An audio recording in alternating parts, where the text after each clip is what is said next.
Hello लाडक्या बहिणींनो आणि लाडक्या ताईंनो, मुख्यमंत्री माझी लाडकी बहीण योजना त्याचा 17वा हप्ता आणि 18वा हप्ता कधी भेटतो याची आतुरता महाराष्ट्रातील सर्वच बहिणींना लागलेली असेल आणि 19वा हप्ता काही बहिणींना लागलेली असेल, कारण की 17वा 18वा हप्ता त्यांना भेटलेला आहे. तर 17वा आणि 18वा हप्ता ज्या बहिणींना भेटलेला नाही त्यांच्यासाठी खुश खबर आलेली आहे. लाडक्या बहिणींनो, खुश खबर आलेली आहे की ई-केवायसी प्रक्रिया अंगणवाडी सेविकांमार्फत सुरू झालेली आहे, म्हणजे ऑफलाईन सुरू झालेली आहे आणि ऑनलाईन सुद्धा येणाऱ्या काही दिवसांमध्ये सुरू होणार आहे, असं आपल्याला महाराष्ट्राच्या जे मंत्रिमंडळामध्ये असलेले एक व्यक्ती आहे त्यांनी असं प्रतिपादन केलेलं आहे की ऑनलाईन सुद्धा ई-केवायसी प्रक्रिया सुरू होणार आहे. तर टेन्शन घेण्याची गरज नाही. फक्त एवढंच होईल की लाडक्या बहिणींनो, आता वेळ लागेल या प्रोसेसला, की पहिले काही बहिणींची ई-केवायसी केली जाईल ऑफलाईनमध्ये. त्या झाल्या की पुन्हा काही बहिणींची केली जाईल आणि त्याच्या माध्यमातून तुम्हाला पैसे मिळेल. फक्त मला सरकारला एवढंच म्हणायचं की या प्रोसेसला त्यांनी 4 ते 6 महिने लावायचे नाही.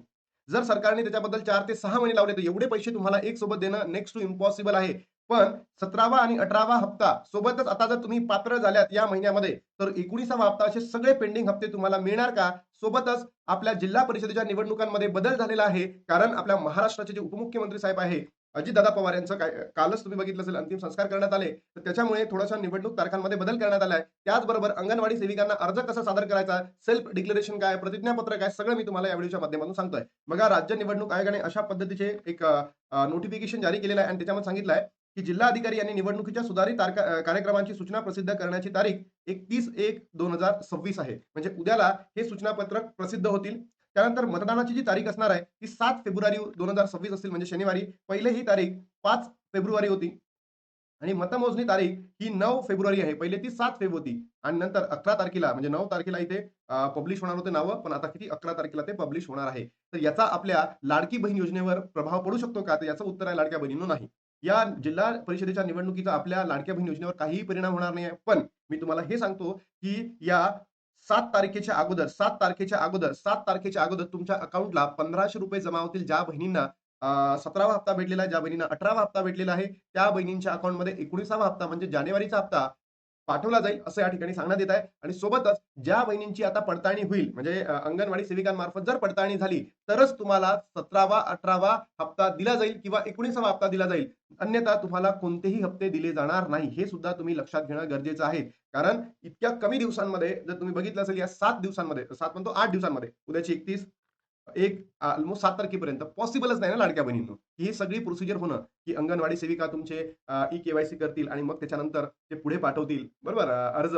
मग ते जिल्हा लेव्हलवर काय म्हणतात त्याला, ई-केवायसीमध्ये दुरुस्त केला जाईल आणि मग असं होईल. हे मला तरी वाटत नाही शक्य आहे. पण लाडक्या बहिणींनो, हे पॉसिबल होईल फेबच्या हप्त्यासोबत. म्हणजे नेक्स्ट टू नेक्स्ट मंथमध्ये तुम्हाला आय होप की हे सगळेच जे पेंडिंग हप्ते आहेत, तो लाभ सुद्धा तुम्हाला दिला जाणार आहे. मग बघा लाडक्या बहिणींनो, ज्या बहिणींना 17वा हप्ता भेटलाय, 18वा हप्ता भेटलेला आहे, अशा बहिणींसाठी जो जानेवारी महिन्याचा हप्ता आहे, म्हणजेच 19वा हप्ता आहे, याच्याबद्दलची खुशखबर आलेली आहे की लाडक्या बहिणींना जानेवारीचा हप्ता कधी मिळणार, ₹1500 बाबत महत्वाची अपडेट आलेली आहे. बघा, लाडकी बहीण योजनेचा जानेवारीचा हप्ता कधी येणार, असा प्रश्न विचारला जात आहे. पुढच्या महिन्याच्या महिलांच्या खात्यामध्ये पैसे जमा होण्याची शक्यता आहे. बघा, लाडकी बहीण योजनेबाबत महत्वाची अपडेट. जानेवारी महिना संपत आलेला आहे.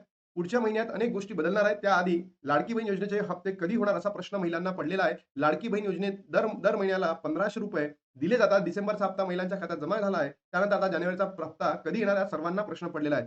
पण तुम्ही लाडक्या बहिणींनो, घाबरू नका. 17वा, 18वा आणि हा जो 19वा हप्ता असेल, नोव्हेंबर, डिसेंबर आणि जानेवारीचा हप्ता जरी भेटला नाही, तरी सुद्धा आपण आंदोलन आपलं चालूच राहणार आहे. कारण या आंदोलनाला आणि आर-टी-आयला काय येत आहे, महत्त्व प्राप्त होत आहे आणि महाराष्ट्रामध्ये अनेक ठिकाणी जनसमुदाय जिल्हा परिषदेच्या कार्यालयावर धडकी देत आहे आणि सांगत आहे की आमचा जो लाभ बंद झालेला आहे, तो लाभ सुरळीत चालू करा. हे असं सगळं आता सांगण्यात येत आहे आणि याच कारणास्तव लाडक्या बहिणींनो, आपण आर-टी-आय पुन्हा करी करणार आहोत. म्हणजे आपण उद्या आणि परवाची वाट बघितली, म्हणजे संडेपर्यंत, आणि मंडेला आपण डायरेक्टली त्यांना पुन्हा आर-टी-आय टाकणार आहोत, की लाडकी बहीण योजनेमध्ये जे इश्यूज झालेले होते, ज्यांचा लाभ का बंद झाला, हे सगळं आपण आता पुन्हा सेकंड आर-टी-आय टाकणार आहे. आणि जर सेकंड आर-टी-आयला त्यांनी उत्तर दिलं नाही, तर सरकार, म्हणजे जे हे डिपार्टमेंट असेल किंवा जे ही मिनिस्ट्री असेल, ते फुल्ली रिस्पॉन्सिबल असेल आणि त्यांना उत्तर देणं गरजेचंच आहे. याच्या माध्यमातून लाडक्या बहिणींनो, तुम्हाला मी आश्वस्त करू शकतो, की आपल्याला जो 17वा, 18वा आणि 19वा हप्ता किंवा त्याच्या पुढचेही हप्ते भेटतील की नाही, हे आपल्याला तिथून माहिती पडू शकतं. आणि मला तरी वाटतं, की जर या लवकरच काही कालावधीमध्ये जर प्रोसेस झाली, तर तुम्हाला तिन्ही हप्ते सोबत भेटेल. पण जर ही प्रोसिजर फेब्रुवारी महिन्यामध्ये पूर्ण झाली किंवा मार्च महिन्यामध्ये पूर्ण झाली, तर मग असे 4 महिन्याचे तुम्हाला पैसे एकत्र देणार नाही, म्हणजे देणार नाही. कारण की हे सरकार बोगस आहे, नालायक आहे. आणि जिल्हा परिषदेच्या निवडणुकीमध्ये लाडक्या बहिणींनो, तुम्ही बरोबर मतदान करा. कोणालाच निवडून नका देऊ. योग्य व्यक्ती जो असेल त्यालाच निवडून द्या.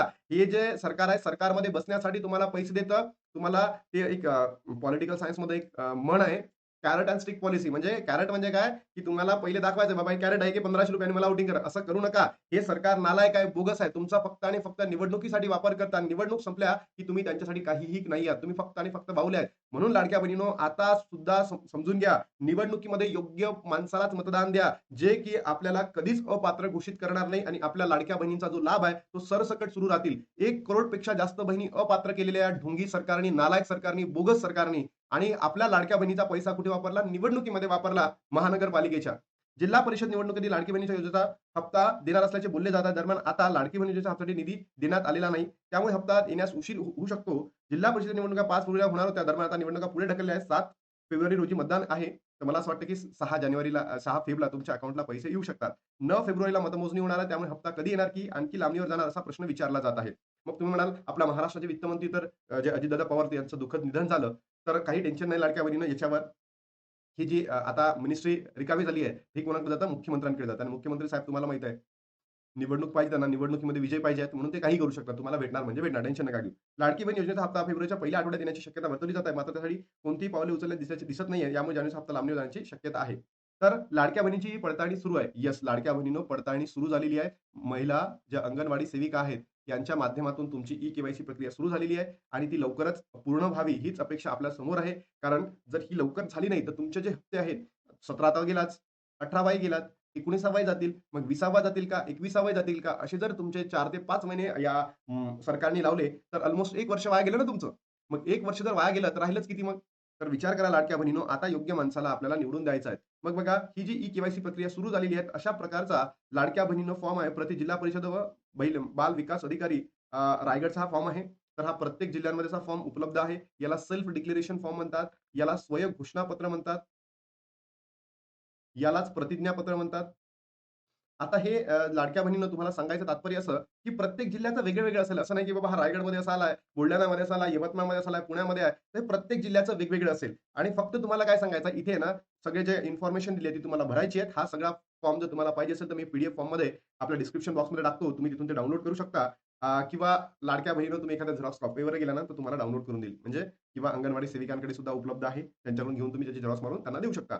मग याला डॉक्युमेंट्स कोणते लागणार? तर बघा आधार कार्ड लागणार आहे. तुमचं आधार कार्ड त्यानंतर मोबाईल नंबर हे तुम्ही रेडी ठेवा आणि हा जो आधार मोबाईल नंबर आहे, हे लिंक असणं गरजेचं आहे. त्याचनंतर तुमचं जे बँक सीडिंग आहे लाडक्या बहिणींनो, ते बँक सीडिंग सुद्धा योग्य असणं गरजेचं आहे.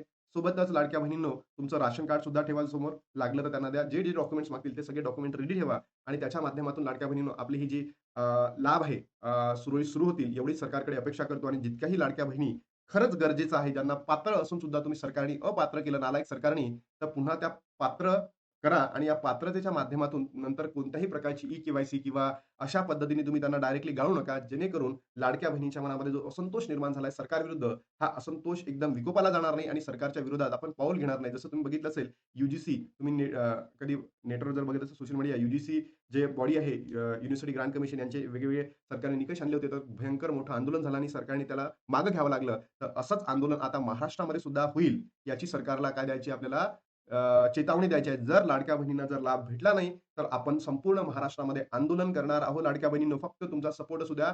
आपल्याला या लाडकी बहीण योजनेला पूर्णपणे सुरू करायचं आहे. ज्या बहिणींना लाडक्या लाडक्या बहिणींना गरज होती पैशाची, त्या बहिणींना सुरू ठेवायला पाहिजे. हेच तुम्हाला या व्हिडिओच्या माध्यमातून सांगणार आहे. म्हणजे खुशखबर काय, जर लवकरात लवकर ही प्रोसेस पूर्ण झाली, तर तुम्हाला पेंडिंग हप्ते मिळणार. ₹4,500 मिळणार. निवडणूक तारखांमध्ये बदल सुद्धा सांगितला मी तुम्हाला आणि ई-के-वाय-सी प्रक्रिया सुरू झाली आहे. हे प्रतिज्ञापत्र कसं आहे, काय आहे, त्याच्याबद्दलची संपूर्ण माहिती मी तुम्हाला या व्हिडिओच्या माध्यमातून दिलेली आहे. तर लाडक्या बहिणींनो, तुमच्या अजूनही काही प्रश्न असतील, तर नक्की कमेंट बॉक्समध्ये सांगा. तुमच्या प्रत्येक प्रश्नांना या ठिकाणी मी उत्तर देणार आहे.